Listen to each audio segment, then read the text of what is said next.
Hi everyone. In this video we are going to see about the Spark definition.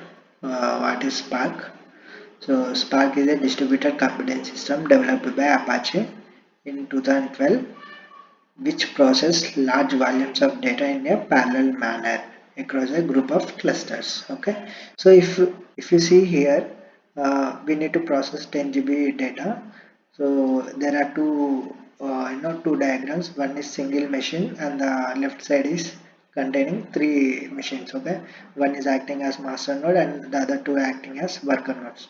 So let's consider about the single machine firstly. So this whole 10 GB data is sent into the single machine for processing. Okay, let's assume 1 GB is taking 1 minute of time. So in this case 10 GB considers 10 minutes of time, right?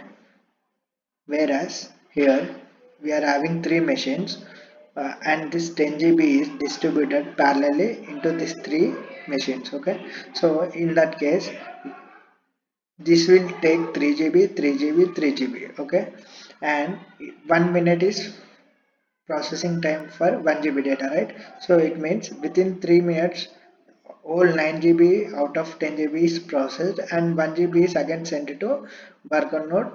I mean this worker node or some other master node, any one of the nodes again.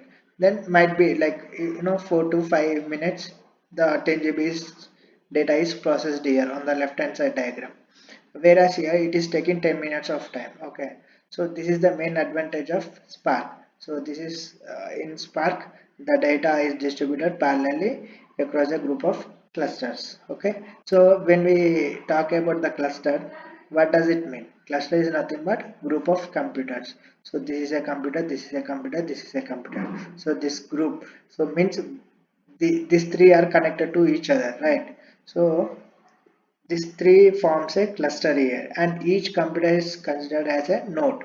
So when we know when we are working with Spark, we need to know this terminologies cluster and node. Okay, and Spark supports batch processing, real-time processing, and ML workloads. Batch processing is nothing but we have large amount of data, but we need to work on the data, and might be the results will take time also. No problem for us. So we don't expect no, the results output to be very fast here in case of batch processing, but the data is already available. Let's take example like I want to know the last last 1 year's stock quantity. Okay, or last 1 year's call recordings data. Okay, in that case it is considered as batch processing, whereas real-time processing is nothing but livestock predictions, or the means the data is arriving and it is loading, it is processing. So this is nothing but real time. And ML workloads is nothing but we will load large amounts of data into the machine learning models, and we will train them, and we will predict the future, right? So that is nothing but ML workload. So Spark supports these three types of processing. So this is about Spark, and a few points about the Spark. So this is about the video. Thanks for watching.